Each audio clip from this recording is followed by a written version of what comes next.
Lá vou eu comentar o capítulo 1155 de One Piece. O capítulo vem com o título, Os Piratas Rocks. Lembrando que esse título pode mudar. E bem, o meu primeiro comentário é sobre uma tristeza, né? A história do Rocks rende um mangá à parte. Pelo menos para mim, e deixando claro que não iria querer acompanhar todas as competições que o Rocks entrou para montar o seu bando. Mas, gostaria de ver, por exemplo, como ele escolhia os membros que queria roubar. Também gostaria de ver como foi a luta contra o Almirante. Inclusive, no Pauta Secreta fiquei intrigado como todo mundo sabia que o X-Back tinha matado um almirante. Aí fui reler a versão oficial e a informação está lá e eu só passei por ela como um idiota. Dito isso, gostaria de ver a luta do Shebeck e Imu. Não consigo acreditar que Imu só deixou ele sair de boa. Infelizmente, o Oda iria queimar a empolgação do público se metesse essa luta aqui. Dito isso, com certeza o Shebeck atacou o Imu e é por isso que ele entendeu que não dava para vencer. E quando ele consegue sair da Sala das Flores, só mostra o quão forte o Shebeck é ao mesmo tempo que eleva o poder de Imu. E automaticamente, também eleva a força do Garp e Roger. O que nos traz outra luta que gostaria de ver. Foi 2 contra 1 ou foi uma parada tipo Wano? O Shebeck enfrentou várias pessoas até enfrentar o Roger na luta final. Por que poderoso o Shebeck era, tem nem o que dizer sobre. Talvez, num futuro próximo, o Oda lance a história do Shebeck e assim ele garante a aposentadoria da 50ª geração da sua família. Mas enfim, outra coisa interessante desse capítulo é a dica do porquê o Loki gosta de Elbaf ou, mais precisamente, gosta do Harald. E como o Harald gostava de Elbaf, nada mais justo que o Loki proteger o país que o pai tanto se esforçou para proteger. Mas bem, com tudo isso dito, vamos ao capítulo. Sobre a capa, não tem muito o que dizer. A parte mais intrigante são os pinguins voadores. E talvez o Luffy sacrificando o Usopp, fora isso, definitivamente, é uma capa muito colorida. Um detalhe que consegui pegar é que esse país é subordinado ao Luffy. Os cara meteram um outdoor enorme com a foto do Luffy do cartaz de procurado. O tal do fã é um bicho sinistro. Bem, o capítulo retorna de onde o último parou e nos traz o Loki surpreso. É a primeira vez que ele vê humanos de verdade. Ele fica fascinado de que o grupo se move igual aos gigantes. Inclusive, vemos que a mãe do Loki, a Megera Estrida, claramente tinha um problema mental. Isso porque o Loki tá lá todo crianção e a sua atitude é divertida aos olhos da Stussy. Que inclusive, não demonstra estranheza nenhuma pelos olhos do Loki. Na verdade, depois do comentário do Chique, ninguém se importa com o olho do Loki. Ou seja, por que caralhos a Estrida se importava tanto com os olhos? Será que ela é daquelas mães? Saca, do tipo que imagina o que é um ser perfeito e qualquer coisa diferente ela rejeita. Ou então, será que os olhos da Estrida eram iguais e ela os modificou de alguma forma e por isso passou a odiar o Loki? Enfim, gostaria que tivesse uma resposta, mas se não tiver, tudo bem também. Bom, o Shebeck fica muito surpreso de que o Loki seja filho do Harald e já monta um plano para trazer o Harald para Elbaf, porque obviamente, o maluco foi comprar cigarro. Infelizmente, o garoto ainda tem um ar de grandeza muito absurdo. Em Elbaf, ninguém tem a moral de dar ordens para ele. Sem falar que o Loki tem uma aliança com os seres do submundo. Ele tá jogando em casa, obviamente, a vantagem seria dele. Aí chega um cara aleatório que parece frágil como barro úmido, achando que pode dizer e acontecer. Alguém está se achando e esse alguém não é o Loki. Outra coisa interessante é o Loki achando a ideia do Rox um absurdo. Como assim, o seu pai vai voltar só porque ele se machucou? Tipo, em que mundo tu tá vivendo, maluco? Elbaf é outras ideias. Ele então grita com o Shebeck e decide partir para o argumento. E o Shebeck revidou como o Hairudin, o problema é que ele tem força para isso. E as coisas só pioram porque o Shebeck tem haki do rei e não tem medo de usar. E o arrombado simplesmente atacou a canela do Loki, o que já foi bem legal da parte dele. O que faz sentido, arrancar a perna do Loki não seria muito construtivo se a ideia era recrutar o Harald. Dito isso, há duas coisas curiosas nisso. A primeira é a alegria demonstrada depois de quebrar a perna do Loki. E a segunda é a descrição do seu poder. Já que, segundo a explicação, o Rox parece lançar seus golpes como se fossem balas de canhão. Apesar de usar um sabre como arma essa que talvez seja o sabre de alguém que tem cabelos e usa um sabre. Enfim, voltando para o ponto. Ele tá usando um sabre e o esperado é que seus golpes cortem os alvos. Porém, a descrição da narradora explica que o Rox é famoso por fazer tudo ao seu redor sair voando. Imagino que o Rox não seja um espadeiro puro, já que sua fama não vem das suas capacidades de corte. Imagino que um espadeiro sempre buscará a habilidade de cortar acima de tudo. Aí vem o Rox e usa o sabre como um martelo, esmagando e empurrando os alvos para longe. Estranho, certo? Pelo menos para mim, isso não parece algo que um espadeiro faria, mas enfim, quem sou eu para criticar? Mas bem, deixando o intrigante poder do Rox de lado, vamos para mais um retorno ao passado. Dessa vez, o retorno pertence ao próprio Shebeck e nos traz informações sobre o tal incidente que terminou na derrubada de um almirante. Aqui, podemos ver que o Shebeck não era um rei subordinado ao governo como se acreditava. Apesar de não ficar muito claro, o Shebeck meio que usou métodos semelhantes ao exército revolucionário para invadir a Terra Sagrada. Não é dito quando o Shebeck sequestrou os 5 reis, mas dá para imaginar que ele fez isso depois da invasão. O que já é uma prova das ambições do Shebeck. Ser rei do mundo não foi algo que ele decidiu depois de ver Imu. Muito provavelmente, ele invadiu a Terra Sagrada com a intenção de se tornar o rei do mundo. Mas aí ele descobre Imu e percebe que sozinho ele não vai conseguir. Isso sem falar que ser rei do mundo não deve ser a parada final dele. Mas falo mais disso depois.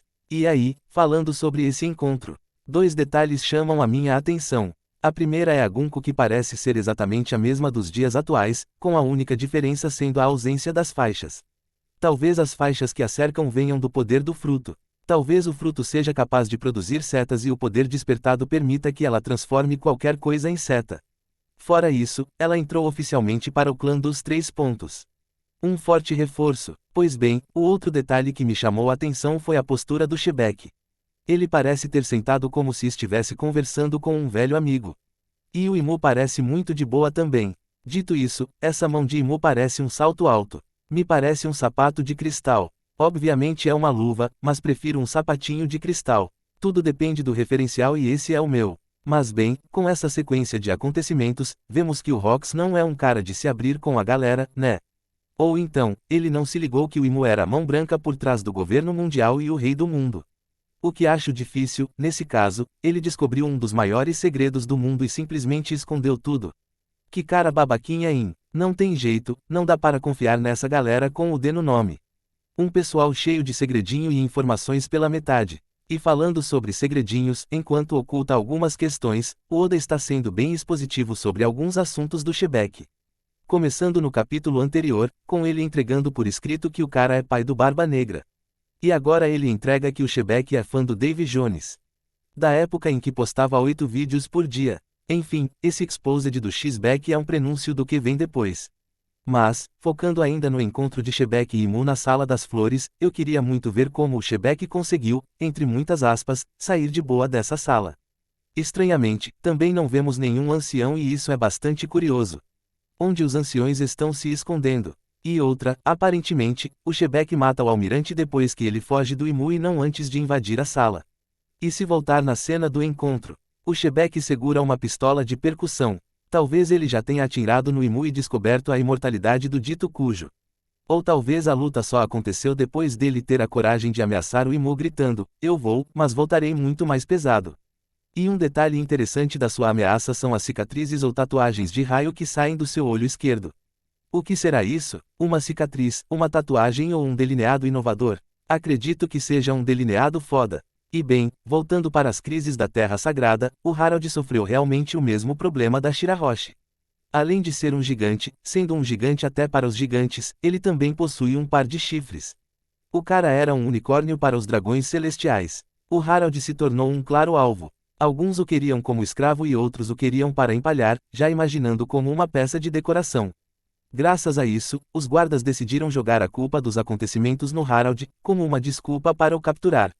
Os guardas foram bem políticos. Primeiro criaram um motivo que claramente era falso. Em determinado momento, até vão culpar o Harald de ter matado o almirante. Ou seja, e com todo respeito, esses guardas de armadura são tudo bucha. Sinceramente, é muito admirável ver eles tentando capturar o Harald. Talvez a coragem venha do fato do Harald não estar revidando as agressões. Mas veja, esses guardinhas jamais venceriam o cara que derrubou um almirante. Um peido do Harald e essa galera deixava de existir. Simples assim. E bem, o Harald tenta fugir enquanto pega fogo. Um fogo que, com toda sinceridade, me parece mais um enfeite que qualquer coisa. Fora isso, o Harald não parece se importar com o desejo dos dragões celestiais em o transformar em escravo. Teoricamente, ele já deveria ter certo preconceito contra o governo pela influência negativa deles em seus planos. Então, o fato dele ignorar os dragões celestiais me parece esquisito. Mas enfim, Harold segue tentando fugir até que se depara com o Shebeck que também está fugindo. Nesse momento, descobrimos que o Harold está completamente perdido, já que a sua rota estava o levando na direção de Imu. A sorte dele é o Shebeck. O Harold está puto porque ele acha que tudo deu errado por causa do Shebeck. O que significa que o Harold realmente acredita que só está sendo perseguido por causa do incidente. Outra fala esquisita é o Rox chamando a Terra Sagrada de roça só por causa do Harold. Quero ver a tradução oficial. Porque assim, normalmente, o termo é muito usado de forma negativa, o que é estranho. Talvez o termo tenha sido colocado de forma errada. Ou o Shebeck achava que gigantes eram fracos. Outra coisa que me deixou confuso foi a fala do guarda que diz: cuidado, ele também matou o almirante. Mas, aparentemente, o almirante não morreu na hora. Fora isso, o Shebeck parece estar ferido. Aí a minha confusão é: o Shebeck enfrentou o almirante antes de conhecer Imu. Se é isso, quer dizer que o Shebeck é muito poderoso. Na teoria, ele teria vencido um almirante que muito provavelmente tinha um fruto de forma limpa e ainda conseguiu escapar do Imu com ferimentos bem leves. O que me lembrou de outra coisa: além dos anciões, também não apareceu nenhum cavaleiro sagrado, além da Gunko. Porém, a Gunko parecia mais uma serva, ou pelo menos era o que ela era até esse incidente. Então ficam aí essas questões intrigantes: cadê os anciões e cavaleiros sagrados que não surgiram, mesmo a Sala das Flores sendo invadida? O pensamento que me ocorreu: às vezes, o Shebeck era tão insignificante para o Imu que ele não se deu o trabalho de chamar ninguém. Bom, seguindo em frente, Harold e Rox acabam por se enfrentar. O Shebeck claramente mais cansado e diria até mais machucado que o Harold e, mesmo assim, ainda conseguiu bater de frente com o Rei dos Gigantes. O que deixa uma dúvida: isso é mérito do Shebeck ou demérito do Harold? Como o Harold é um pai desligado, meu voto é no demérito. E aí virou moda: agora todo mundo tem o combate do Haki do Rei sem nem se encostar. Enfim, brincadeiras à parte, finalmente um feito que coloca o Harold como sendo digno do orgulho de Elbaf. Dito isso, como um cara poderoso desse jeito e ainda jovem, foi empalado daquela forma pelos guardas do palácio que apanhavam para o Loki de 5 anos de idade. Existe um mistério aqui, e outro ponto curioso é que a fuga do Shebeck não estava sendo fácil. Durante o confronto, ele claramente sentiu uma fisgada na prega rainha. Ao perceber que o Harold era bom de luva, espertamente, Rox decidiu formar uma aliança, além de ser muito bom em convencer o Harold de que não existiria um mundo se os dois não se unissem. O Harold obviamente aceitou e acho incrível que essa aliança provisória não tenha colocado uma mancha sobre a reputação dele. Talvez, esse incidente seja um dos motivos do governo aceitar sentar para conversar com ele. Fora isso, o Harold também teve sorte, né? Depois que a dupla fugiu, com promessa de um reencontro da parte do Shebequinho. A sorte do Harold foi que todos os holofotes foram entregues ao Rox. Ele levou toda a culpa do incidente. Dito isso, pular da linha vermelha não é diferente de um adulto pulando numa piscina de uns 4 metros de altura. Ou imagino que seja algo bem próximo. Ele também pode usar Haki do Rei para se proteger. E no mínimo, pelo menos até esse momento, nenhum deles tinha uma fruta do diabo. E isso aí é muito louco, hein? Quer dizer que o Luffy se fudeu. Dito isso, a narradora dá uma ênfase nos acontecimentos, o que deixa a linha do tempo levemente confusa. Ela relata que o almirante, que acabou de ser derrotado, não resistiu aos ferimentos e veio a morrer. O que entra em conflito com o que o guardinha disse 2 páginas atrás. Talvez ele só não soubesse que o almirante ainda estava vivo ou pode ter algum termo que foi traduzido errado. Mas, o principal ponto dessa página não é o que aconteceu com um almirante sem nome e, sim, o cartaz do Rox. O cartaz levou um pessoal ao delírio, já que o cartaz lembra muito o cartaz do Bag. E sabe como o pessoal é? Depois desse capítulo já surgiram 3 novas certezas. A primeira é sobre o próprio Bag, o filho perdido. Agora confirmado e sem espaço para dúvidas. Porque, obviamente, o cartaz é igual, logo, o Bag é filho do Beck. A segunda é que o Shebeck vai voltar, porque ele prometeu e, fantasias sofrem desse mal, uma coisa dita nunca é sem propósito, até ser. De qualquer forma, o Barba Negra realmente está grávido e o bebê é o próprio pai. E a terceira certeza é que o Rox, obviamente, é pai do Kid. E para além das brincadeiras, me arrisco dizer que o Kid, Barba Negra e Bag nasceram a partir do Rox. Talvez o Oda tenha fragmentado o personagem em 3, ou todos os 3 são filhos do Rox. Pegue a teoria que lhe agrade mais. E bem, além de ser um Gengis Khan da vida, o Rox é bem atrevido. O cara simplesmente atacou um navio tributo e roubou toda a sua carga antes de explodir o portão da justiça e fugir novamente. Esse novamente é muito suspeito. Quero entender o que aconteceu. Ele fugiu com o Harold, escapou dos limites dos portões da justiça e depois voltou para atacar o navio tributo. Ou ele se escondeu e esperou que um navio tributo aparecesse. Pelo que a narradora diz, ele fugiu e depois voltou pelo navio. Mas aí, por que ele não atacou o navio antes de passar pelo portão da justiça? Ele queria evitar a possível escolta do navio. Não me parece ser isso. O cara atacou a terra sagrada onde tinha almirante, anciões e cavaleiros sagrados. O quão poderoso seria a escolta de um navio tributo para ele querer evitar? E outra coisa que me deixou intrigado foi o fato da recompensa ter sido escondida.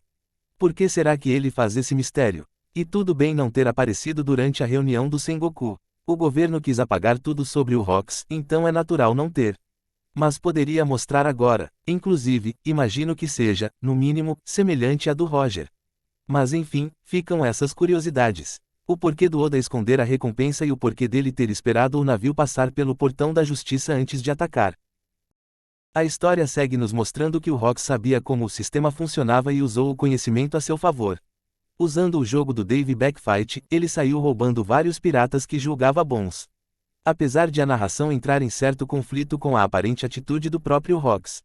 Pela narração, o Rox não parecia estar caçando e o recrutamento acontecia meio que de forma aleatória. Mas, podemos ver ele com uma pilha de cartazes. Ou seja, ele estava escolhendo a dedo. Uma possibilidade é ele ter escolhido: quero esse e quero aquela lá. Porém, ele não perseguia essas pessoas. Deixava para o destino. Se de repente ele trombasse com esse pessoal em alto mar, aí sim, ele agia. Se não, porra, paciência. De qualquer forma, Rox usou do jogo para montar um bando, porém, apesar de viver como um, ele ainda não tinha oficializado o grupo como um bando pirata. Mesmo assim, o grupo não teve dificuldade e finalmente chegou em Elbaf. E chegaram daquele jeito, com o Rox fazendo uma propaganda foda do Harold. Aí chegamos à cena que fez a teoria: Kid é o filho perdido do Rox nascer com força. Mas primeiro temos o retorno do Harold, que voltou assim que soube sobre os ferimentos do Loki. E essa atitude deixou o Loki muito emocionado. Afinal de contas, foi a primeira vez que ele viu e sentiu o que era afeto de verdade. Foi tão surpreendente o retorno do rei que o Loki ficou descrente. Só pode ser uma coincidência. Claramente uma pegadinha. Provavelmente, essas atitudes de afeto foram o que fizeram o Loki ser tão fiel a Elbaf. Apesar de ter crescido com uma personalidade difícil, o Loki ainda teve tempo com o pai para que ele tivesse algum amor pelo país. Isso faz o Harold deixar de ser um pai horrível, para passar a ser um pai desligado. Agora, ele ser ignorante do apelido do filho ou sobre o que o Loki faz quando ele não está por perto, aí já beira a loucura. Mas até aí, ok. E bem, o Harold deixa o Loki apreciando esse novo sentimento nunca antes sentido enquanto foi ver o Rox. E é nesse momento que o Rox aparece numa postura que lembra demais o Kid. Isso quer dizer alguma coisa? Não, mas também não precisa. Enfim, ao lado do Rox estão 6 pessoas, aparentemente, esse era todo o bando dele. Excluindo o vampiro na esquerda e o mafioso do fundo, o restante é muito bem conhecido do público. Então temos o Rox tentando recrutar o Harold, usando como argumento a situação de anos atrás. Shebeck deixa claro que o governo nunca cederá às ideias do Harold. Porém, o rei recusa, já que o grupo do Rox, apesar de pequeno, já é bem famoso. E a última coisa que ele precisa é se juntar a um grupo de bandidos. Fazer isso é jogar todo o trabalho que fez no lixo. O Rox ainda insiste, enquanto o Harold se mantém firme em seu ideal que é construir um mundo onde todos sejam iguais. O Rox acha isso uma merda. Ele segue uma linha simples: se ele quer algo, é só ir lá e pegar. Então, esperava que o Harold também seguisse esse pensamento onde a força decide tudo. Ele nunca errou tanto na sua leitura. Mas enfim, vamos deixar o pai de todos de lado e focar um pouco no bando. Começando pelos conhecidos: Barba Branca, que já era um pirata. Temos a Stussy, que era uma ladra científica. Provavelmente roubava laboratórios científicos ou usava meios científicos para roubar. Aí temos o Chique, que na época era só um fora da lei. Sem dúvida, o que mais me surpreendeu. Por algum motivo, eu nunca o liguei ao país de Wano. Mas aí, isso é um problema meu. E bem, por fim, temos o Ganzui, um pirata contrabandista e futuro general zumbi. Esses são rostinhos conhecidos. Porém, temos 2 novos personagens. O primeiro é o Dom Marlon, um mafioso chefe de uma gangue lá no Mar do Oeste. Será que tem alguma ligação com o Capone Gang Bege? Talvez. Mas bem, o último é o guru dos piratas ou Shoku. Esse cara é bem esquisito, com essa língua de cobra e uma aparência de vampiro. Ele também foi o chefe da Ilha Pirata derrotado por Lau e Barba Negra no incidente de Rockport, para quem lembra, se é que alguém esqueceu. E bem, esses são os primeiros membros do que um dia seria chamado de Piratas Rocks. E bem, uma coisa fica clara nessa apresentação. Nenhum dos membros morre de amores pelo Rocks. E talvez esse seja o motivo da derrota dele no futuro. No mínimo, todos se mantêm leais primeiro pela força do Rocks ser grande e, em segundo, como a Stussy deixa claro, o plano do Rocks é promissor. E que fique claro, o Rocks tem um plano que envolve se tornar rei do mundo, porém, ele não parece ter revelado nada sobre Imu para ninguém. Além disso, outra coisa importante é a explicação sobre a origem da Ilha Pirata, além dos motivos que fizeram o Rocks, que fez o próprio Oshoku e hoje, o Barba Negra, escolher a ilha como base. Não se sabe se ainda hoje a ilha ainda possui toda essa riqueza. Mas, segundo o grupo, a Ilha Pirata nasceu primeiro como uma ilha-prisão do governo onde criminosos eram jogados para morrer, até que um veio de ouro foi encontrado. A descoberta atraiu jogadores do submundo que espalharam a sua influência na ilha. Nessa época, graças ao ouro em abundância, a ilha se tornou poderosa, escapando do controle do governo. E é aí que o Rocks quer entrar. O plano dele é se oferecer ao governo como um mercenário. Em troca de um valor, ele prometerá tomar a ilha e entregar ao governo. No entanto, o que ele quer é ficar com tudo. O dinheiro do governo, o ouro da ilha e, obviamente, todos os piratas e bandidos que vivem lá serão recrutados também. Numa época em que não existiam imperadores do mar, o Rocks foi o primeiro pirata a construir uma base. Provavelmente, muito provavelmente, o Kaido e a Big Mom só copiaram o Rocks. Diferente do Barba Branca e Shanks que sempre trataram os seus navios como única base e o mar como universo. Mas enfim, voltando para a grande ambição do Rocks. Com muita empolgação e ainda tentando convencer o Harald, Rocks revela que a Ilha Pirata é só o prólogo da sua vida. Depois disso, vem a aniquilação da marinha e a destruição da Terra Sagrada. Quando tudo isso estiver feito, ele então se tornará o rei do mundo. O Harald achou uma ambição um pouco absurda, afinal de contas, estamos falando em governar o mundo. Mas o Rocks não vê isso como algo impossível. Na verdade, ele tem uma leitura muito fria sobre tudo. O curso natural do mundo impede que qualquer coisa seja para sempre. E certamente alguém tentará substituir ou derrubar o governo. Então, se alguém inevitavelmente fará isso, porque esse alguém não pode ser ele. Rocks então utiliza todo o seu carisma, mas infelizmente, ele rodou um número baixo no dado. Isso levou o Harald a recusar o chamado. Sem falar que ele já era um rei e já tinha problema o bastante. Governar um país já era difícil, imagine governar o mundo. O Harald também não é besta, ele sabe que as ideias do Shebek entram em conflito com as dele. O Harald busca uma comunidade. Um mundo onde todos os povos possam interagir sem preconceitos. Já o Rocks só quer substituir o governo mundial. Seja porque ele deseja o poder de Imu, ou seja porque ele achou muito foda ser o rei do mundo. Uma coisa é certa, as verdadeiras motivações do Rocks não estão claras. Entretanto, imagino que ser o rei do mundo não seja o real foco dele. Algo como o Luffy. O verdadeiro sonho do Luffy ninguém sabe. A única coisa que sabemos é que a posição de rei dos piratas é necessária para ele cumprir o seu sonho. E assim, podemos adiantar que o sonho do Luffy tem algo a ver com liberdade. Se não me falha a memória, o Luffy diz algo para o rei Lila em Sabaody, quando o rei das trevas pergunta se ele tinha o poder necessário para dominar os mares. A resposta é mais ou menos assim: eu não desejo governar nada. Só acho que o rei dos piratas é a pessoa mais livre dos mares. Ou seja, o sonho do Luffy tem algo a ver com liberdade.